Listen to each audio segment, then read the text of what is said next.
Ngithini? Ngithi mina yabonga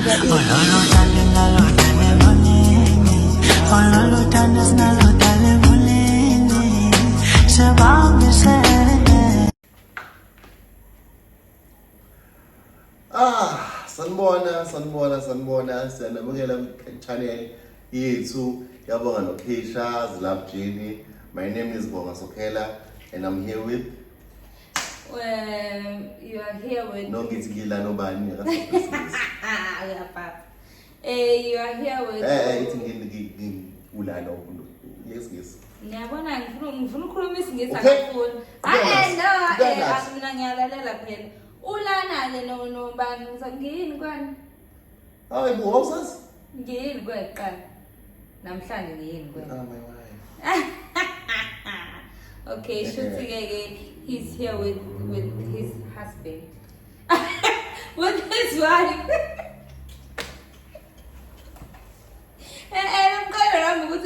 I'm here with my husband. So bazolenzeka iphutha. Ayilishiyele. That's why ayilishiyele.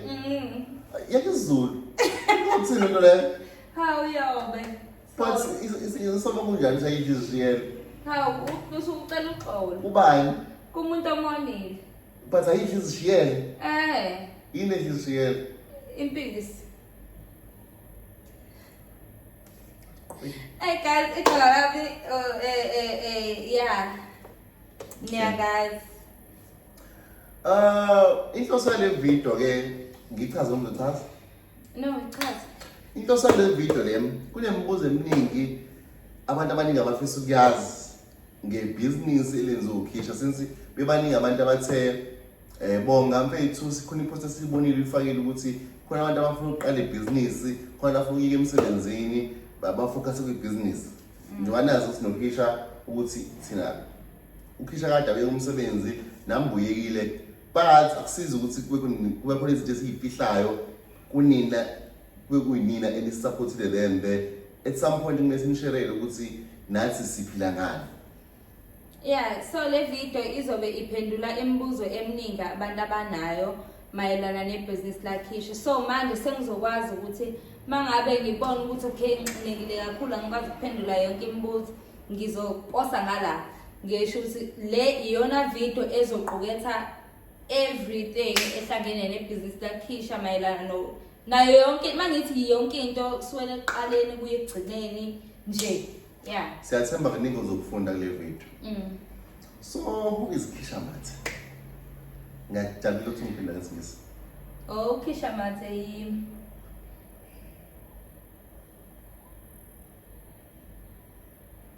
slow lena ngiyadlala guys. uKeisha Mathe kahle ulungelo wakaMathe, born and raised in Uzuma. Ngina 23 years. Ngizothi turning 24 soon. Happy birthday dear. Yeah, I'm turning 24 years soon. Usunu wesizulu yawo usunu. Yeah. So, yeah, uKeisha nentombazana uma kaliyana umfazi kabonga. Alukho kutheni ngoKeisha engaze ngisho abantu abangalwazi njengamanje but uKeisha nje uyena lo enimaziyo nina nazi uKeisha kanimazi ulungelo animazi wa nina nazi uKeisha. Okay, so yeah. So Keisha, you have a skincare product business. Yes. Or what should I call it? A skincare. Okay, that's the only way to call it. Yeah. It's a skincare product business. So tell us more about Yona. When did you start? When did you start? I started a business like skincare on February 2025. Into yangenza ngiqale nje kahle kahle. Kwaseqaleni into yangenza ngiqale okay before ngiye entweni yangenza ngiqale. Kwakuyisikhathi esinzima ngalendlela ukuthi ngangisanda ngena esikoleni nginganayo into like nginganayo into engakwazi ukuthi nami ngilekelele ngayo since sengikhulile sengasekho ngaphansi kwesandla somzali kangaka. So I wanted into ezokwazi ukuthi ngiphile ngayo ingilethele imali nami ngifane nabanye abantwana abayiphantelayo ngokwabo. So yeah, i-business skincare ngaliqala nje ngoFebruary 2025. Yeah. So out of all of okay, how many business ideas did you have at that time when you started your business? Before you decided to okay, as in I'm gonna focus on skincare products, because I'm sure you had ideas. Wow, where I was saying no man, I'm gonna continue with this one. Why did you choose the business skincare specifically? I said no, I'm gonna continue with this one. Okay, yabanye nawo ama-business ideas amaningi because ngangiqalile ngo-2024 unyaka usuzophela ngangidayisa ama-weave. So ngoJanuary akungihambelanga kahle, angikaze ngithole even i-client January 2025. Ngangikade ngidayisa ama-weave ngo-2024 unyaka usuphela.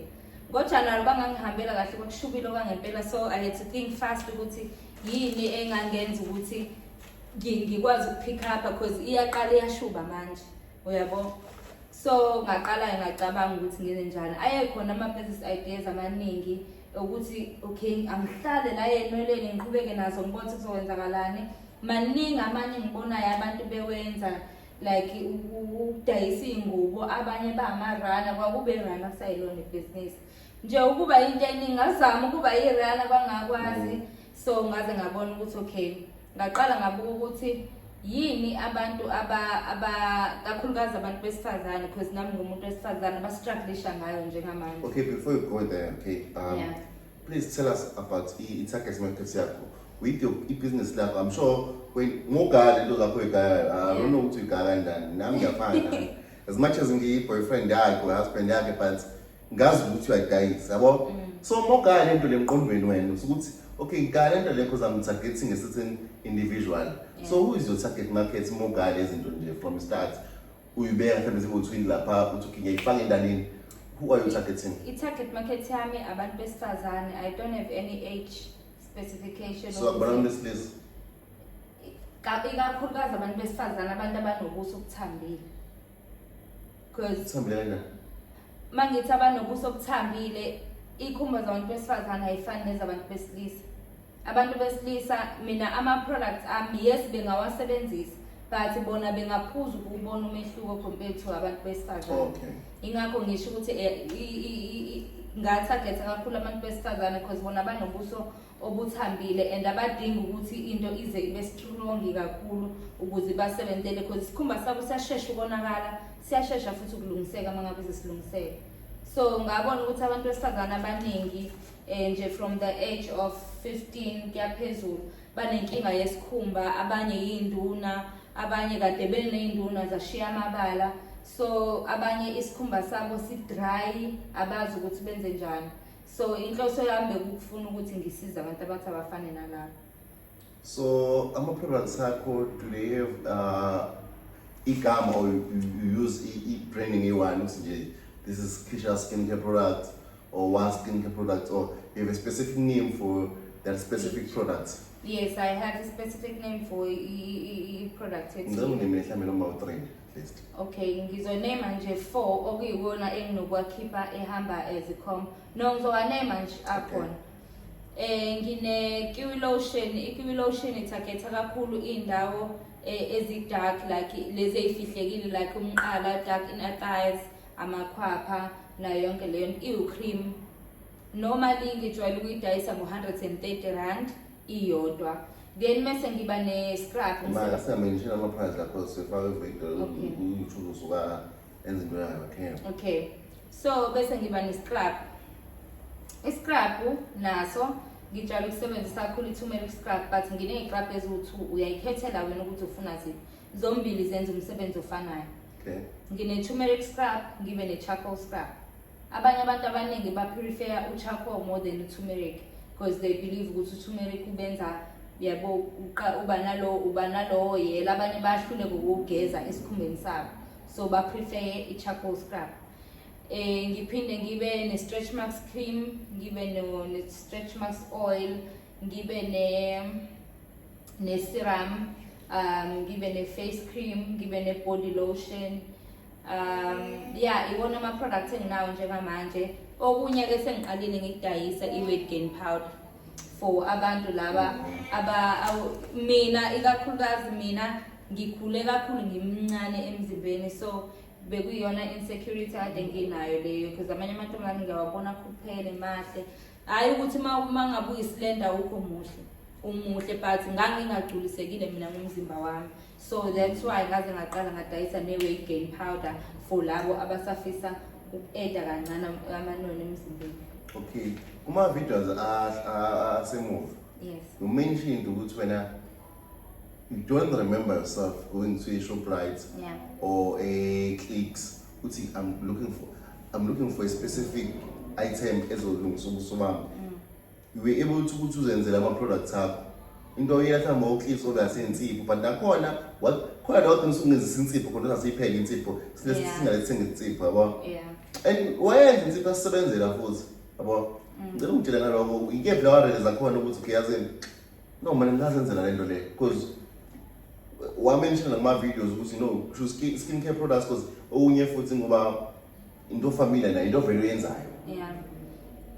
Mina kakhulu angisho ukuthi kwaqala lento iqala ngokuba nomqondo wangoqo.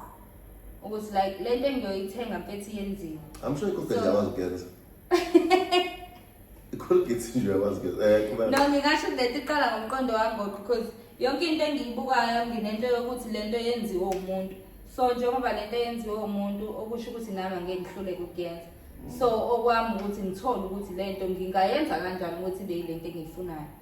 So ngiyazi mina ukuthi esikhumbeni sami ngifuna ukuba nje nesikhumba esihle. So ngoba ngifuna ukuba nesikhumba esihle, ngizobheka ukuthi yini lezo ngenza ngibe nesikhumba esihle, ngihlanganise nalento engiyisebenzisayo, ngithole lento engiyifunayo. Yabo. So mina bengizenzela nje kusukela ngiqede high school because ngisase high school This was when Tindala, Tindala 5 years ago. 5 years ago? 5 years ago. Yeah. Because sakhule ekhaya ugcoba lokho okunikwa umzali, makhona uvaseline ugcoba uvaseline. So mawuphuma lapho usuqede isikole kumele uyibone ukuthi wenza njani. So yeah, ngaqala lapho ukuthi ngikwazi ukuthi ngizenzele izinto. Okay. Let's say someone ufuna order manje and use Zimbabwe or Seswatini. Can they place an order? Yes. Yes, sengiyitholile indlela ukuthi abantu abangaphandle kwala eSouth Africa bengayiplace kanjani i-order. Because nginawo manje ama-clients ama-customer nginawo angaphandle kwala eSouth Africa. If ungaphandle ngizodinga communicating in language say ukuthi isingisi. Bayangizwa. Bayangizwa, hlezi sicommunicate nabo ngesiZulu. Serious? Bayangizwa nje. Umuntu oseZimbabwe uyasazi isiZulu. I know. Zimbabwe kusho ukukhuluma isiZulu. Umuntu sesorry sizela.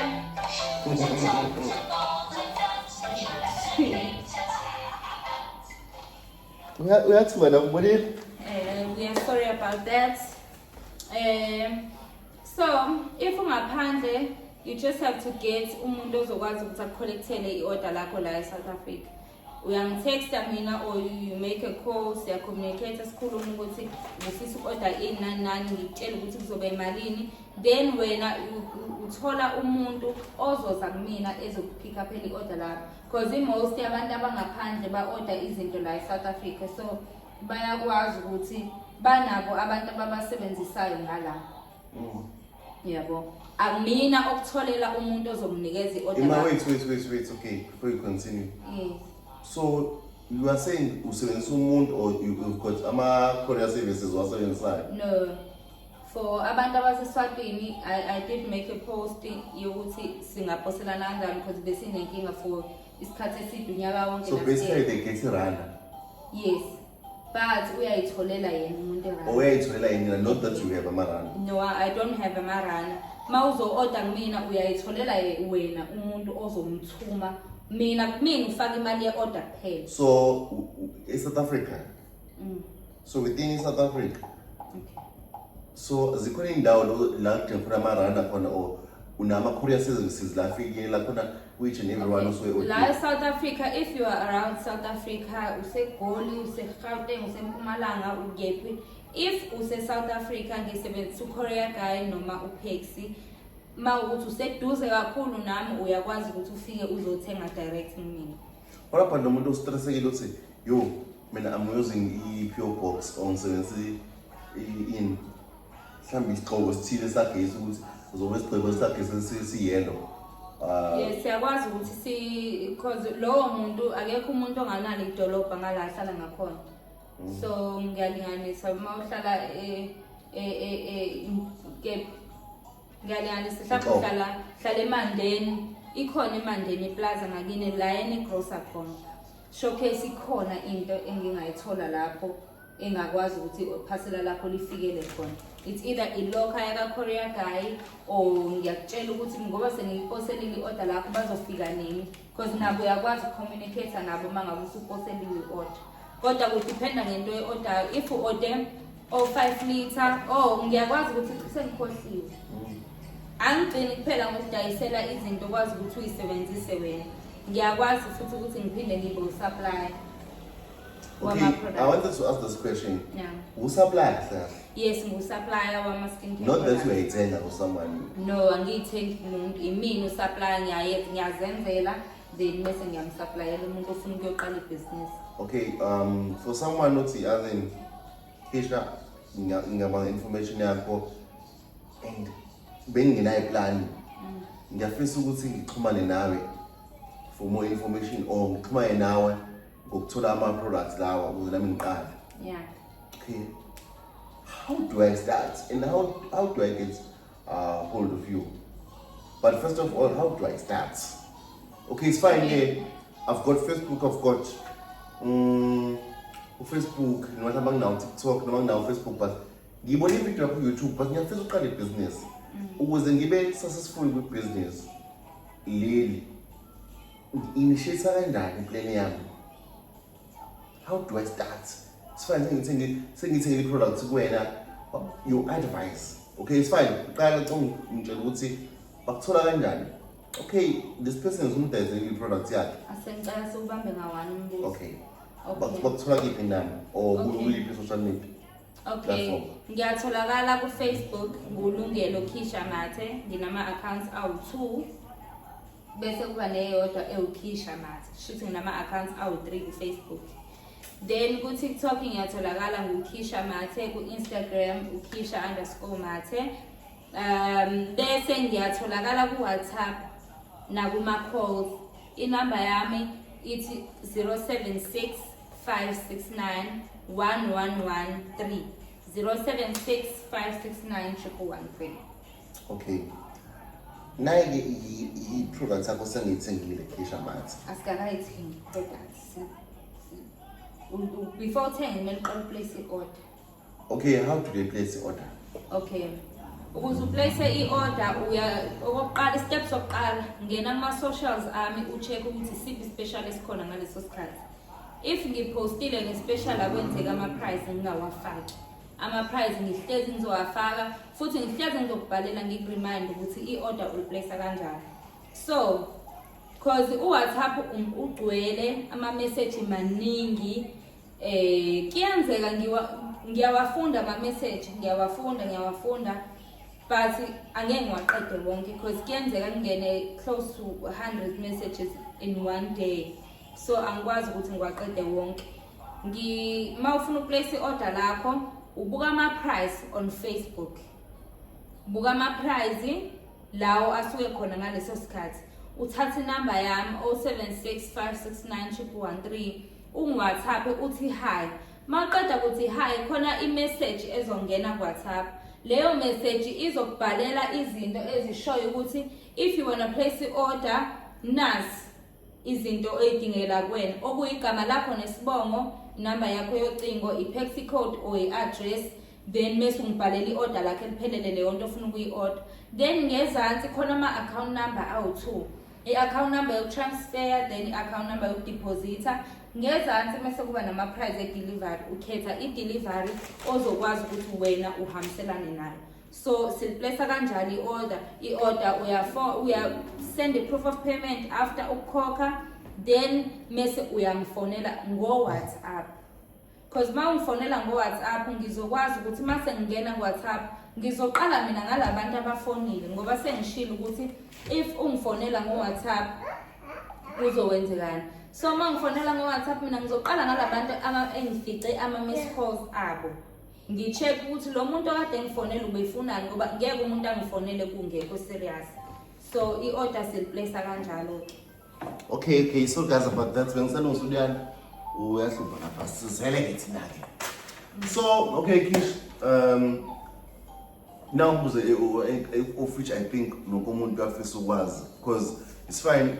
Ungangitshela ukuthi mina ngibo let's open a business okay, how do I start? It's fine. I usunginikeze le plan ukuthi okay, yazi ngakwazi ukuthi ngisebenze ngibe successful ekisebenzeni. How do I start? Ngicela nje ungitshele your final with Siva le video le. Please, I want you to talk to this person ozobe odile noma mhlawumbe ungenza mhlawumbe khona sebe odile but they are sitting there with the products about okay ngithengele the products Kisha but damn it, I'm my plan. Okay. No advice. Okay, okokuqala before uqala ibusiness kumele wazi ukuthi ufuna ukudayisa ini, udayisela bani. Ileyo imibuzo ewuthu yokuqala ebalekile ukuthi yini le ufuna ukuyidayisa. Okwesibili ukuthi uzodayisela bani, i-target market yakho le ukuthi into ofuna ukuyidayisa obani, i-targeta abantu abakanjani noma obani. So uma ufuna ukuqala ngizocela kakhulu le skin care. Noma ngathi ukephi khona abantu abanenkinga yesikhumba la khona. Noma ngathi ukephi into nje abantu besifazane kakhulukazi ababhekene nayo njengamanje because ekukhuleni kwabo bavela into kunabavela inani bayayizwa lona. So mawuqala ibusiness le skin care qala uadvertise. Because ngiyazi omunye uzothi Kisha ngeke ngiyifanise nawe ngoba wena unama followers amaningi nani nabo abantu baningi phambi kwakho abaqala amabhizinisi abo benganalo ngishelo lodwa ifollow. But kwahamba ngenxa ye-service yabo ade beyinikeza abantu kwahamba manje senibazi abantu abakhulu ngeke ngibasha amagama but ngiyazi njengamanje abangikhuluma ukuthi ukhona ofika emqondweni wakho. So ngingasho ukuthi mfethu ungayekeni uku-advertise yonke into ye-advertise uma ukuthi into yakho kumele uhambe nayo emgaqweni uhambe ukhombisa abantu ukuthi mina nansi into engiyidayisayo. Khona ivideo engisanda kuyenza ukuthi uyakhumbula ukuthi kuqala sasisaba abazali mabethi bayodayisa esikoleni ngoba sisaba ukuthi sizohlaze. Manje umbhobho ubheke kithi Yithi sidayisa yonke into ekhona emhlabeni. So mawuzazi ukuthi uphumaphi nokuthi ufunani ukudayisa angeke uzukusaba, angeke ube nesipila, angeke okokuqala mawuzodayisa khipha le mentality ukuthi kodwa abantu ngebeze bethenge ngoba mina kanje abantu ngebe ayikho leyo nto. Mawusaneleyo mentality leyo akekho umuntu wena ulindele kanjani ukuthi abantu bekuthembe mangabe wena ungayithembi. Yebo leyo nto. So nje istep sokuqala thola ukuthi yini ofuna ukuyidayisa, ufuna noma ngasasisona ke skin care. Mawukuthi nje ufisa uqala ibusiness noma ngathiwe ilana. Maningi amabhizinisi akhona, maningi. Thola i-target market ibalekile kakhulu. Ilokho nje ngakusho i-target market ibalekile kakhulu. And nokunye khona point okusile ukuthi abantu abaningi you start somewhere. Yabona into ya TikTok community app. Yeah. Anyone can trend. Whether when you're 1 follower or 2,000 followers or you can trend more than 3 million followers. You understand? Because it's a community app. Anyone can trend. Underestimate if you have something open like you wanna put it out there by Bonabantu who's better. Yeah. I think yeah, sasiqedile. But nje okubaluleke kakhulu if ufuna uqala ibusiness le skin care ngiyasupply ngino 5 liter ngino 2 liter mase ngiba necombo yami akekho omunye umuntu onayo leya combo ngaphandle kwami isakhishwe yimina kuphela kwamanje. So mawuyeke manje angazi kuthembeni angazi. Ngiyabonga kakhulu ukuthi nilalele ivideo yethu. I hope le video izobasiza abaningi benu, nemibuzo yenu izophenduleka futhi abasanemibuzo. nani nani. I hope ayikho into esishiyile sichaze yonke into. But futhi uma usanombuzo ofile ngathi angiwushongo la, ufake la i-comment section, ngizophendula. Fake la i-comment section khane ngoba ngithi fake i-comment section ngenzela ukuthi nomunye mhlawumbe obesayibuza leyo mbuzo akwazi ukuphenduleka, nomunye besathi uzofika futhi uzowubuza awufithi usuphenduliwe. So ngiyabonga kakhulu. Ningakhohlwa-ke like, ni-subscribe, niyenze izinto zenzeke. Ayeza ama-video guys ukuthi phela YouTube ngiyazi bafethu sibe busy then but guess what? Siyeza sikhona simile asihli siyaphambili phela. Siyabonga kakhulu, bye. Let's go.